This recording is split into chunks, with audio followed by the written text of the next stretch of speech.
हे उतारो पार, सद्गुरु की महिमा अनंत, अनंत किया उपकार, लोचन अनंत उधारिया, अनंत दिखावनहार। सत्य नाम है सार, बूझो संत विवेक कर, उतरो भवजल पार, सद्गुरु का उपदेश यह।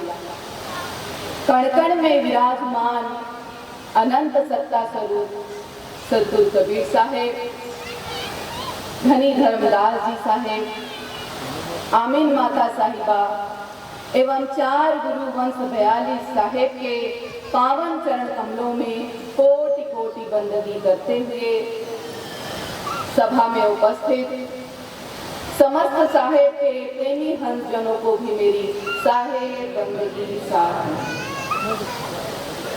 अपार हर्ष एवं प्रसन्नता का विषय है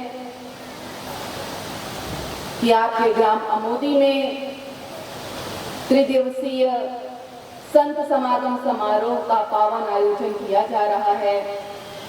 इस पावन समारोह के अंतर्गत आयोजित आज की सत्संग सभा में आप सबने मुझे अपने समक्ष बुलाकर कुछ कहने का अवसर दिया, उसके लिए मैं आप सबके बहुत बहुत आभारी हूँ।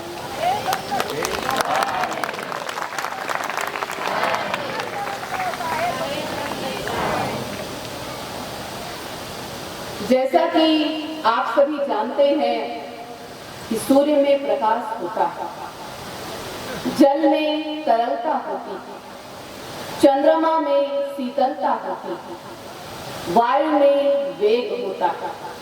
इस बात में किसी को किसी भी प्रकार की शंका या संदेह नहीं होता है, यह बात बिल्कुल अकाट सत्य है। वैसे ही हमारे सद्गुरु कबीर साहब बंदी छोड़ मुक्ति के दाता हैं, इस बात में भी कोई शंका कोई संदेह नहीं है, यह बात बिल्कुल अकाट सत्य है। क्योंकि यह सद्गुरु का सहज स्वभाव होता है, स्वाभाविक गुण होता है।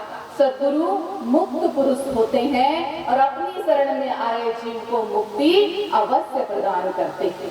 स्वयं सद्गुरु कबीर साहब इस बात को कहते हैं कि मैं कबीर बिचलाऊं नहीं शब्द मोर समरथ, ताको लोग पहुंचाई हो जो चढ़े शब्द के ऊपर। तो यह बात बिल्कुल सत्य है कि संसार भव सागर से पार उतारने का सामर्थ्य, आवागमन के बंधन को छोड़ाने की शक्ति सिर्फ सद्गुरु के ही पास होती है। तुलसीदास जी ने भी यह बात कही कि गुरु बिनु भवनि तरई न कोई, जो विरंज शंकर शंभु। तो सद्गुरु ही इस संसार में जीवों को भव बंधन से मुक्त कराते हैं। सद्गुरु कबीर साहब का व्यक्तित्व बड़ा ही विराट, विलक्षण, अद्वितीय, अनोखा, अद्भुत, क्रांतिकारी। सद्गुरु कबीर साहब का व्यक्तित्व एक पक्षीय नहीं, बहुआयामी। कोई सद्गुरु कबीर साहब को महान संत कहता है, कोई संत मत का प्रवर्तक कहता है, कोई क्रांतिकारी कवि कहता है सद्गुरु कबीर साहब को, तो कोई महान समाज सुधारक कहता है। परंतु सच्चाई तो यह है कि इतने रूपों में होने के बाद भी हमारे कबीर साहब सबसे न्यारे, सबके प्यारे सद्गुरु। जैसा कि साहेब ने स्वयं भी कहा है कि कहे कबीर बहु रंग रंगिया, सब रंगन ते रंग न्यारा। तो सभी संतों ने एक मत से कबीर साहब को सद्गुरु कहा, सद्गुरु स्वीकार किया है कबीर साहब को। क्यों? देखिए, इस संसार में सद्गुरु के आने और साधारण जीव के आने में बड़ा अंतर होता है।